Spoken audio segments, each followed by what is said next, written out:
Welcome back to 101 East. For the hundreds and millions of voters across rural and urban India, the key election concerns are varied. Chantal Cho spoke to Indians across society to find out about the sort of India they hope will emerge after the polls.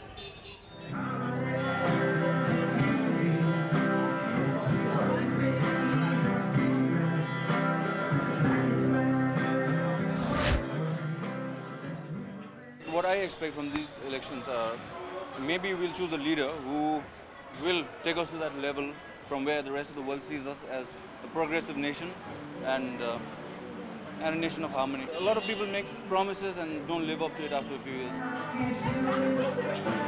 If there's a young politician or young leader, so we can maybe communicate it, they can understand our feelings, youth's feeling, yeah. I prefer the older people because they have lots of experience more than us. They have seen the world more than us. There's a saying that a good leader, his absence is unknown. We should elect leaders who can teach us more and have better agendas, not only in this near future, but then look forward to something to look forward to in the next future, like 10 years, 20 years maybe.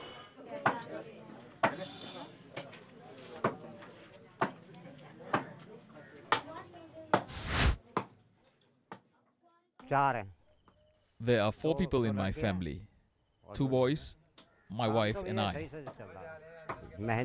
Sometimes I earn more, sometimes less, but never more than $40 a month. India may have progressed, but we have not benefited from it. What can my kind of labor benefit from? Who gives anything to the poor man? Whoever gets elected, I want good roads, a good sewage system, and proper electricity supply. We don't ask for much, just this. I want change, but nothing seems to happen.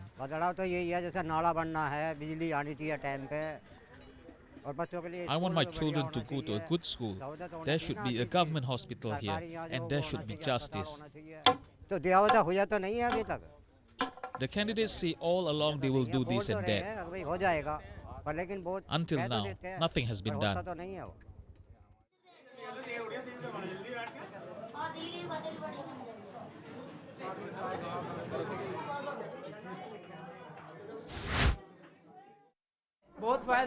To me, India has progressed a lot and I'm happy. I've personally benefited. Business is good. We used to charge 10 cents for a haircut. Now we charge 20 cents. I earn up to $80 in a good month.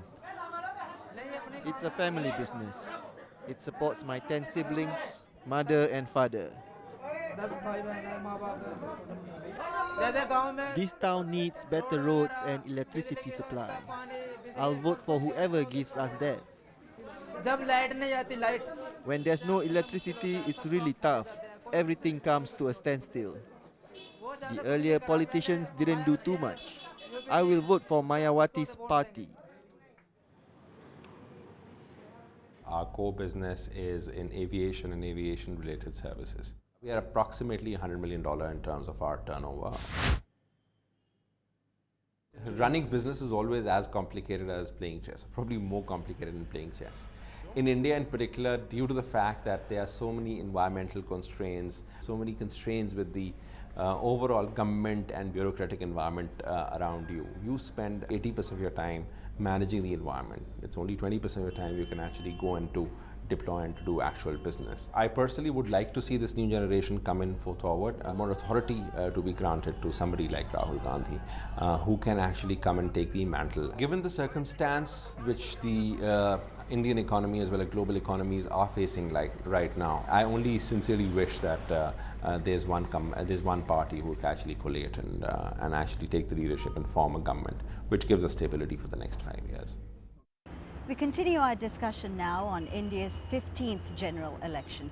Mr. Devendra, under a Congress-led alliance, we've seen India's economy grow tremendously, and even at a time of a global economic slowdown, it is still booming. Why isn't this national wealth trickling down to the 2/3 of the population that's still living in poverty? The bureaucratic system functions in a manner that it does not become the transmission belt. Therefore, very many things that ought to happen are not happening, but things are improving. I think this is not correct to say that 9% growth rate has not trickled down. You have just to go to the town to understand what it means in practical terms. We have been to the towns. Yeah. We have spoken to rural so Indians not to the extent who that say we want. that infrastructure, I understand there that. is a lack I of infrastructure think in the I have no rural hesitation in communities. saying that infrastructure is one area which is causing concern to us. We ought to have done much better. But so far as our overall So you performance admit is that the concerned, Congress-led alliance could have done better. people of this country want political stability. People of this country want politics of consensus and moderation. And people of this country want development and a larger role for India. We have to have a new approach of coordination and cooperation between the parties, whichever party comes to power. Mr. Sudhindra, you were about to say. What I want to say is, if you see the world economy, the center of gravity of the global economy has shifted, I would say permanently, from the West to Asia. Similarly, the center of gravity of our national economy now must shift from metropolitan India, the small section that has benefited from India's prosperity, to rural areas, to agriculture, unorganized sector, informal sector. Now, how can this happen? We have therefore approached the electorate with a plank of good governance, development, security. But we you had believe your chance though. The BJP-led coalition was in power. Why wasn't this achieved when you were in power? You know, we were in power, let me tell you, and this is something that's recognized by everybody, the most ambitious development projects in India's history were launched during the time of Sri Vajpayee's government. Power. AJ, I'm just going to give you this chance. I mean, no one's talking about implementation and monitoring of these programs. Unless we have proper implementation, it has to be on a war footing. The economic agenda has to be taken up on a war footing, and the political agenda has to take a back seat.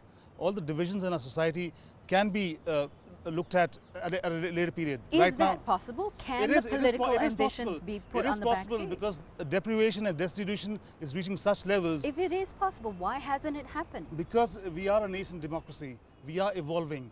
These are issues which come up in the birth and the growth of any nation. Now, at some point, there is a likelihood that the Congress Party may have to engage in political trading with the Third Front. Now, the face of the Third Front seems to be the BSP leader and the Dalit Queen Mayawati. How open will the Congress Party be to allowing Mayawati to become the Prime Minister of India if you do have to make a coalition with the Third Front? In our perception, there is no question but that the next Prime Minister will have to be a Congress leader. Now, coming back to Mayawati, she is a Dalit leader. She represents a certain identity. But the kind of politics she is there is one very unfortunate retrograde development in Indian politics about regional parties. These parties are enlarged shadows of the leader's personality. There is no ideology. And there is an increasing trend of privatization of the public domain.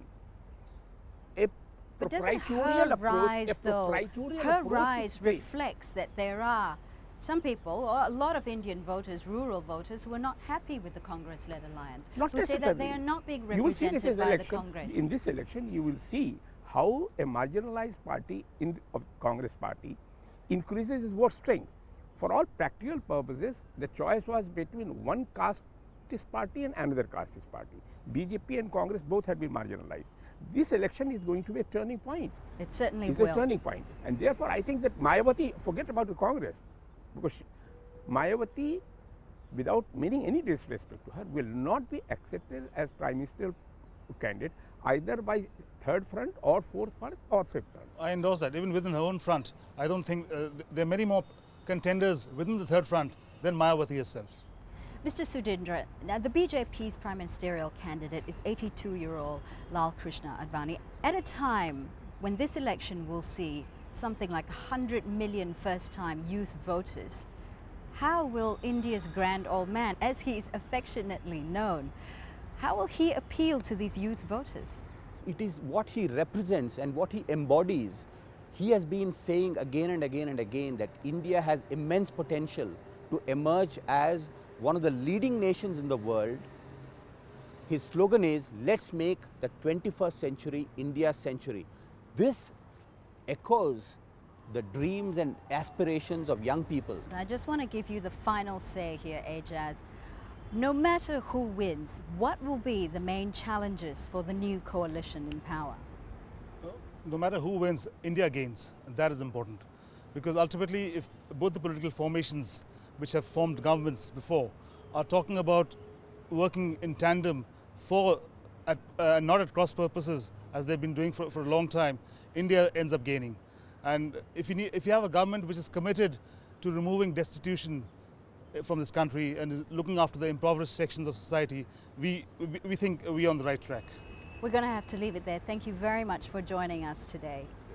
That's all the time we have from the 101 East team in New Delhi, India. Thanks for watching.